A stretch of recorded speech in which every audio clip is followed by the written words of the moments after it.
આવે છે કે પુરુષને સ્ત્રીને સમાન દરજ્જો મળે એના માટે આ મહિલા દિવસ ઉજવવામાં આવે છે.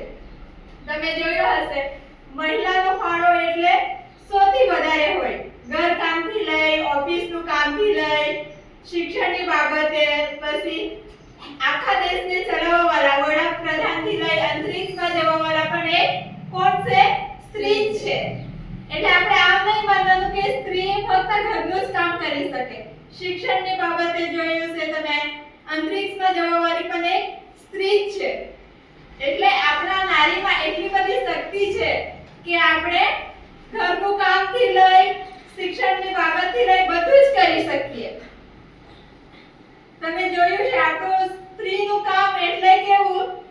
સાફ સફાઈની બાબતે, છોકરાને સંભાળની બાબતે સૌથી વધારે ફાળો હોય તો કોનો હોય? સ્ત્રીનો હોય.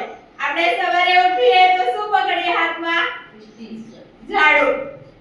સાફ સફાઈની બાબતે સવારથી લઈ સાંજે પણ બધા ઊંઘી જાય ત્યાં સુધી આપણે છેલ્લા ઊંઘવાવાળા કોણ? સ્ત્રી. ઘરનું આખું સાફ સફાઈની બાબતે સ્ત્રી જ હોય. એટલે સ્ત્રીની શક્તિ એટલે સૌથી શ્રેષ્ઠ શક્તિ.